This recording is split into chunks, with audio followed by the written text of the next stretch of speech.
جو آج اس دنیا میں زندگی گزار رہے ہیں. اور یہ نہیں ہے اگر ہم مٹنے والے ہوتے عزیزان محترم تو پھر مدینے اور مکے کی گلیوں میں مار کے ہمیں مٹا دیا جاتا. مگر یہ قوم پھیلنے والی ہے, قوم پھیلنے والی ہے, اس لیے کہ جتنا زیادہ مہندی کو گھسا جاتا ہے اتنی زیادہ اس کا رنگ نکھرتا ہے. لہٰذا یہ شہید, یہ خون ان کا جو زمین پہ گرا ہے یہ ضائع نہیں ہونے والا. شہیدوں کا خون رنگ ضرور لاتا ہے اور ظالم کو نیست و نابود کر دیا کرتا ہے. لہٰذا آپ دیکھیں جب جناب سیدہ کا نور منگانے کی باری آئی, اور اسی آیت کو ختم کر دوں گا ان شان کا حوالہ کر کے, جب سیدہ کا نور منگانے کی باری آئی تو اللہ نے اس نور کو انبیاء کے واسطوں سے نہیں بھیجا بلکہ ڈائریکٹ بلایا اللہ کے پاس. کہا کہ اے میرے حبیب آپ آئیے, اور آنے کے بعد نور زیادہ لے جائیں. اور جب جبریل امین پیغمبر کو بلانے کے لیے رات میں آئے, قرآن کہتا ہے سبحان الذی اسریٰ بعبدہ لیلا من المسجد الحرام الی المسجد الاقصی الذی بارکنا حولہ لنریہ من آیاتنا.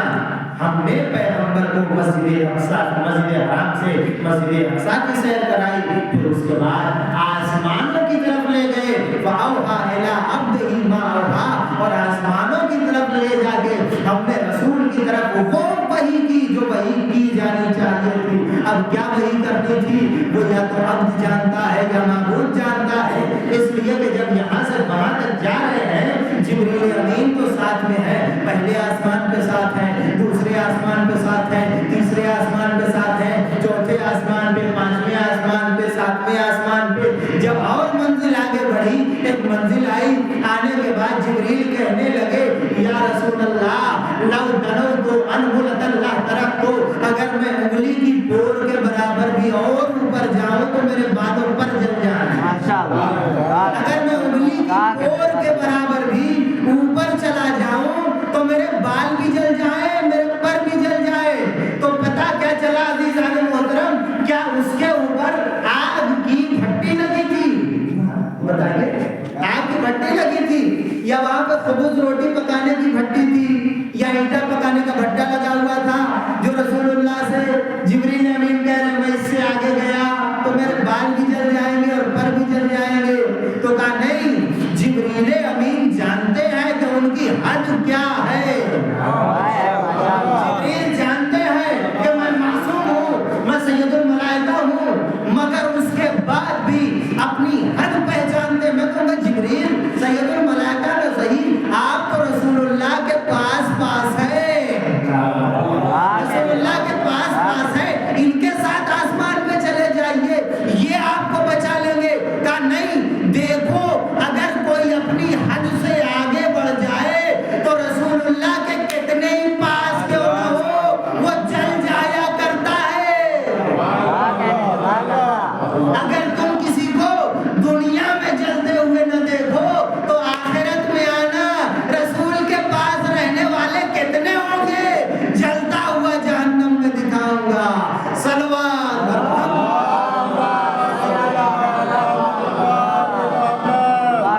تو یہ معراج سے ایک بات ثابت ہوئی کہ رسول اللہ کیا کر رہے تھے.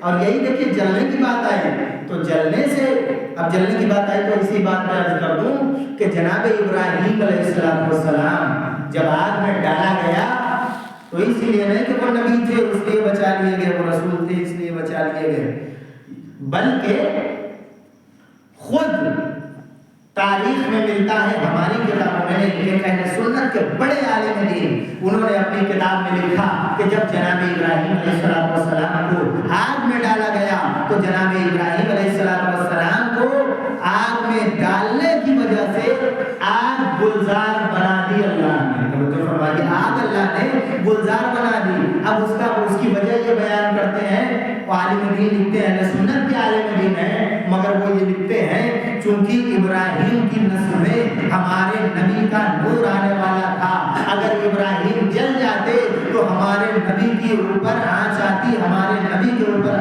نسل, ہمارے نبی کی نسل کے اوپر الزام آتا کہ ان کے آباء و اجداد کو آگ جلا دیتی ہے.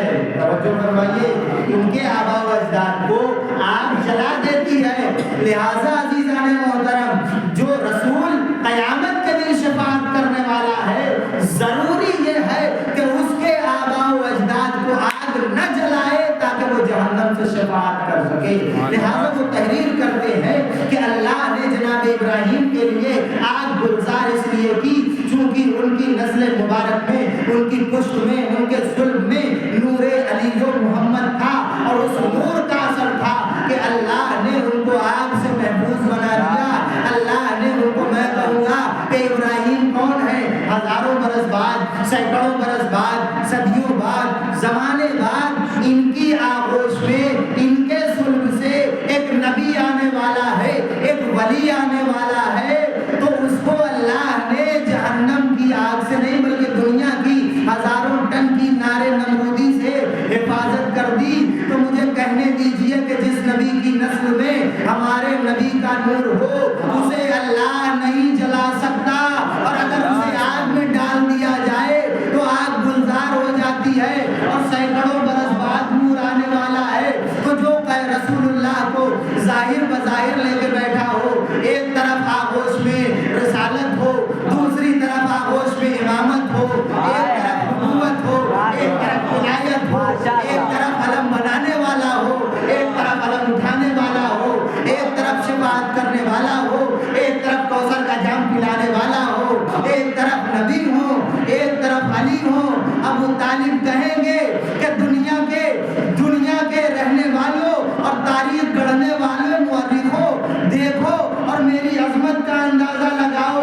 ارے 7 جہنم کیا 7,000 جہنم بنا دو اور اگر ابو طالب کو اس میں ڈال دیا جائے تو اللہ ابو طالب کے لیے ان سب کو گلزار بنا دے گا.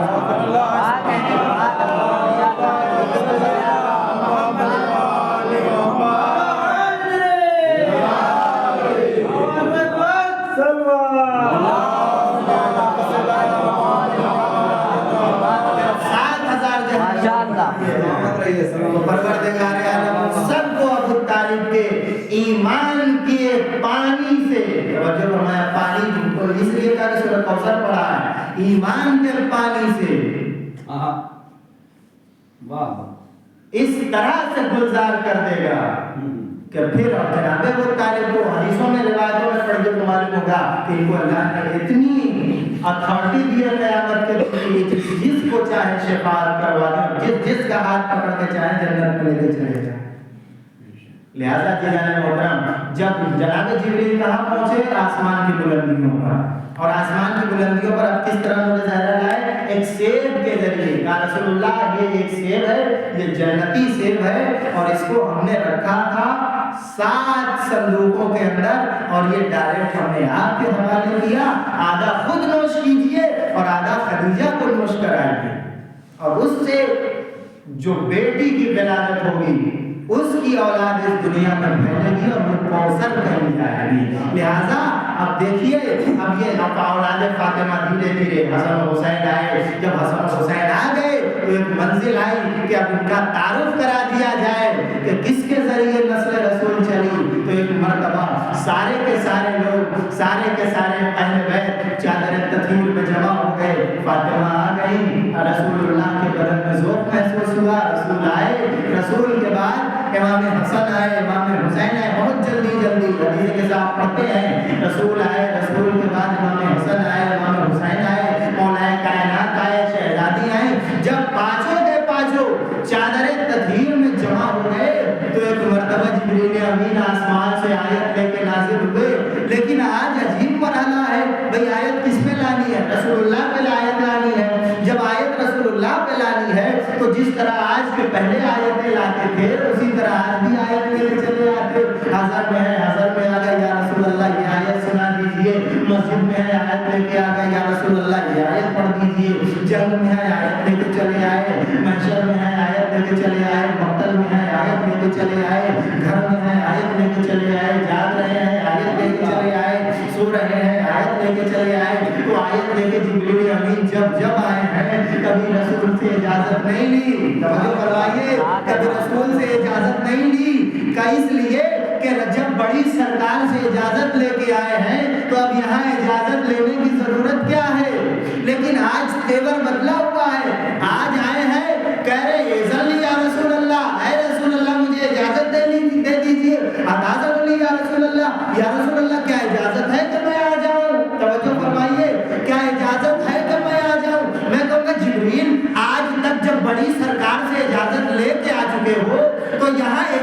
لینے کی ضرورت کیا ہے؟ تو جبریل کہیں گے میں معراج کا واقعہ بھولا نہیں ہوں، میں معراج کا واقعہ بھولا نہیں ہوں، جہاں تک میری حد تھی میں گیا۔ جب نور فاطمہ کی بات آئی تو فاطمہ جہاں ہوتی ہیں وہاں مجھے اختیار نہیں ہوتا کہ میں اس سے آگے چلا جاؤں، اگر اس سے میں آگے چلا جاتا تو میرے بال اور پر جل جاتے۔ وہی واقعہ یہاں بھی ہے، یہاں چادر میں فاطمہ ہے، اگر بغیر اجازت کے گیا تو فاطمہ کی جلالت سے میرے بالوں پر نہ گئی۔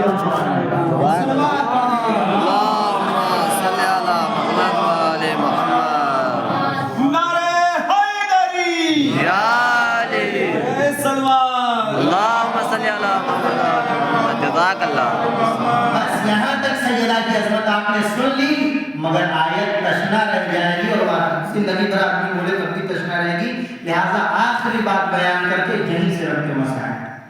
سیدہ کے اوپر جو مصیبتیں ڈھائی گئی ان کو تو سب چھوڑ لیا، صرف فضائل پہ یا کسی ایک مصیبت کو اگر اٹھا لیا جائے تو ہماری زندگی کم ہے آنسو بہانے کے لیے، یا ہماری زندگی کم ہے داد دینے کے لیے اور واہ واہ سبحان اللہ کہنے کے لیے۔ لہٰذا آخری بات کہوں اس لیے کہ آخری آیت میں یہ کہا گیا ان شان عطا والابتر، آپ کا دشمن بے اولاد رہے گا، آپ کے دشمن کی نسل آگے نہ بڑھے گی، لہذا تاریخ شاہد ہے ہم نے جہاں جہاں پر دیکھا اولاد فاطمہ بڑھتی چلی جا رہی ہے۔ بھائی کربلا میں دیکھیے امام حسن اور امام حسین، امام حسن علیہ السلام کے بیٹے جناب قاسم شہید ہو گئے کربلا کے میدان میں، امام حسین علیہ السلام کی ساری اولاد شہید ہو گئی، کل لے دے کے کتنے بچے ہیں؟ ایک آدمی بچا ہے، امام زین العابدین علیہ السلام، امام زین العابدین علیہ السلام بچے اور عورتیں ہیں۔ امام زین العابدین علیہ السلام جب آئے تو امام زین العابدین علیہ السلام کی شادی ہوئی جناب فاطمہ بنت حسن سے، امام حسن علیہ السلام کی بیٹی، امام حسین علیہ السلام کا بیٹا۔ ظاہراً دیکھا جائے امام حسین کے سارے بیٹے پوتے سب قربان کر دیے گئے، کل ایک بیٹا بچا ہے۔ اور آگے بڑھنے کے لیے اگر دیکھا جائے تو امام زین العابدین علیہ السلام کی نسل سے جتنے سید ہیں، چاہے وہ جعفری ہوں، باقری ہوں، رضوی ہوں، موسوی ہوں، کاظمی ہوں، طبری ہوں، نقلی ہوں، سارے کے سارے سادات امام زین العابدین علیہ السلام سے ہو کے گزرے ہیں۔ تو مجھے بتائیے کہ جب اولاد فاطمہ میں صرف ایک بیٹے کا یہ عالم ہے کہ سادات نسل پوری کائنات میں پھیل گئی، تو اگر فاطمہ کی ساری اولاد اگر دنیا میں ہوتی تو پھر کتنے سادات کرام ہیں۔ لہذا پتا چلا کہ فاطمہ کی اولاد کو بہت قتل کیا گیا، بہت کچلا گیا، بہت دبایا گیا، اس کے بعد بھی پوری دنیا میں سادات کرام موجود ہیں اور آپ کے یہاں بھی موجود ہے۔ لہذا آپ دیکھیں اور دشمن اور صرف یہ نہیں کہ زندگی میں بلکہ مرنے کے بعد بھی ان کو اللہ نے مقام مرتبہ عطا کیا ہے۔ بلکہ ایک بات میں صرف عرض کروں، آیت اللہ سید محمد قاسم قزوینی رحمۃ اللہ علیہ، انہوں نے بی بی سیدہ کے بارے میں ایک کتاب لکھی، بہت جلدی لکھی، ایک کتاب لکھی الفاطمہ من المہد الی اللحد، 600-700 صفحے کی کتاب ہے، بہت بہترین کتاب۔ انہوں نے اس میں جناب سیدہ کی مکمل تاریخی روشنی ڈالی ہے اور اس میں عربی میں کتاب لکھی ہے، انہوں نے اردو میں بھی ترجمہ اس کا موجود ہے۔ وہ کتاب لکھی، جب انہوں نے کتاب لکھنے کے بعد جب ان کا انتقال ہونے لگا، اس کے پہلے حالت انتظار میں انہوں نے اپنی وصیت میں فرمایا کہ میں نے جو یہ کتاب لکھی ہے اسے میری قبر میں میرے ساتھ دفن کر دیا گیا۔ قبر میں وہ کتاب دفن کر دی گئی، ان کی لاش کو سپرد الحق کر دیا گیا، حرم امام میں ان کی لاش کو دفن کر دیا گیا۔ حرم امام کی چونکہ تعمیرات ہوتی رہتی ہیں، اس لیے جب حدود کو بڑھانے کی بات آئی، باؤنڈری بڑھانے کی بات آئی، تو قبروں سے کچھ مردوں کو نکالا گیا، نکالنے کے بعد ان کو دوسری تبدیل کیا گیا۔ تو جب 17 برس گزر گئے تو یہ واقعہ ان کے انتقال کے بعد پیش آیا۔ 17 برس گزر گئے، 17 برس گزرنے کے بعد 17 برس بعد جب ان کی قبر کھودی گئی تو ان کی قبر میں آپ کا کفن بھی سلامت تھا، آپ کا بدن بھی سلامت تھا، اور وہ کتاب بھی اسی طرح آپ کے سینے سے لگی ہوئی تھی جس طرح آپ کو تر و تازہ ابھی دفن کیا گیا ہو۔ توجہ فرمائیے گا عزیزان محترم، اگر کوئی سیدہ کے لیے ایک کتاب لکھتا ہے تو اس کو زمانے کی تبدیلیاں مٹا نہیں سکتی۔ تو جس سورہ کوثر میں اللہ نے فاطمہ کا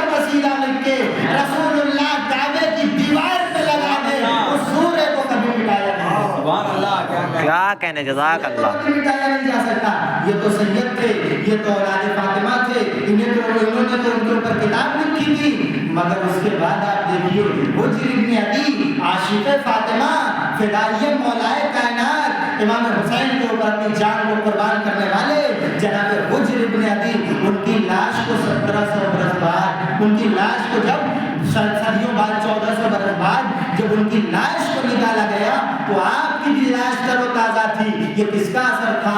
یہ حب اہل بیت کا اثر تھا، یہ احترام سیدہ کا اثر تھا، یہ اولاد فاطمہ کے احترام کا سبب تھا کہ اللہ نے ان کو مرنے کے بعد بھی باقی رکھا اور لوگوں کے لیے عبرت بنا دیا کہ جو اپنی زندگی فاطمہ کی محبت میں گزارتا ہے ہم نہ اسے زندگی میں فراموش کرتے ہیں نہ مرنے کے بعد فراموش کرتے ہیں. اسی لیے تو شاعر نے کہا تھا ابو تراب کے عاشق تھے اس لیے نایاب، لہد نے حجر کو رکھا سنبھال کر دیکھو، جنہوں نے فاطمہ زہرا کا گھر جلایا تھا ذرا انہیں بھی لہد سے نکال کر دو. کیا کہنے، جزاک اللہ، ماشاء اللہ، جزاک اللہ. ابو تراب کے عاشق تھے اس لیے نایاب، لہد نے حجر کو رکھا سنبھال کر دیکھو، اور جنہوں نے فاطمہ زہرا کا گھر جلایا تھا ذرا انہیں بھی لہد سے نکال